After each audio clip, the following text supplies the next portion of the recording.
Hey guys, Motorlane here, and I'm back with another video. I made that DPMF video, and by the end of it, I realized that my radiator was puking coolant out of the side over there. So, I got myself a replacement radiator from my local junkyard. I think it cost me like 45 bucks or something. Not bad, it looks to be in good shape. It came with a 6-month warranty. And what I'm gonna do is I'm gonna stick it in there today. Well, hopefully today. But for now, I can at least just get started on it. Doesn't look too bad. I'll let you guys know what you need to do it. What's that little dude doing? Don't even focus on him. Alright. First step was 2 8mm bolts. I went here and here. I have this little plastic cover on right here, so I could loosen this, and then I removed the air box from there, put it over there so that I have room to work with right here. Alright, and then I removed the 2 upper bolts holding the radiator fan shroud on, and I just kind of pushed it back onto the fan. That should give me enough room to slide it out. Next, I'm going to drain the coolant out. Gotta try and save as much of it as I can. From here, see that white valve right there? Not sure what size it is yet, but if I remove that just partially, it should start dumping all the coolant in the system out. Alright, it's a 19mm, and then I'll just back that out a few threads and it should start dumping out. And there we go. Now wait for that to fill up. Alright, our radiator is drained. I can go ahead and start removing the hoses. While I'm still up here, I'm going to go ahead and remove these 2 lines from the radiator before I get that lower hose. While I'm up here, I will also remove this line, and I'll go ahead and hit that 10mm and that 10mm bolt for the top mounts. Alright, got all that, and now I can hit this hose right here.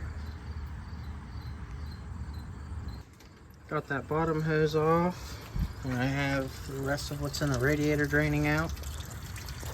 It looks like that shroud did go up far enough that I should be able to pull the radiator the rest of the way out. Alright, got the old one out. Got our new one. Now what we gotta do here is you just gotta make them look the same. It's a junkyard part, so I gotta take the lines and the hoses and all that off.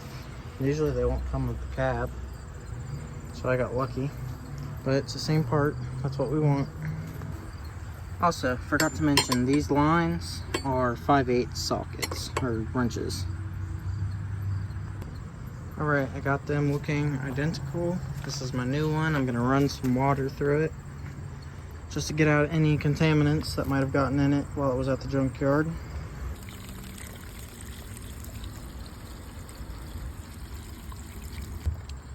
Okay, I ran water through the upper radiator hose inlet and the radiator cap until it came out clear. And now I put it back in. There's tabs on the side, like these guys right here. And they're gonna go down and sit on top of right there. And that's how the bottom sits in, and then the top just bolts up right here somewhere. Now that I have it sitting in there like I just showed you, I'm going to connect the upper radiator hose, the lower radiator hose. I'm going to stick in the upper mount bolts and the power steering or trainee cooler lines, whichever they go to. Alright, as I'm working on it, I realized I sat my pliers somewhere and I have no clue where. So you're going to look for them with me. I could have swore I just sat them right there on the front of the car. Down here. Now, what could I have done with them? You see, like, half of being a mechanic is actually working on the car, and the other half is figuring out where you set the tool you just had. I'm sure if you got this far into doing your radiator, you would think the same thing. Oh, I see them. They're in the grass. Alright, so the lines that run to the corner of the radiator, I'm trying to get a good view of them. There's a little support on the bottom of the radiator for them. I didn't show myself unclipping them, but that is something that you're going to want to clip back in with the new one. I got everything in. From here, it's just putting the airbox back together and then dumping the coolant in and bleeding the system. Alright, my coolant funnel's at work, so I have this guy. I'm just going to try to make that work. Typically, there would be a funnel that would have a little adapter that looks like a radiator cap and it would seal. Then there would be something that sticks right through the middle of the plunger. And it's less messy, it works better, but I don't have one of those here. Alright, well, since I'm not using the right kind of funnel, I made a mess.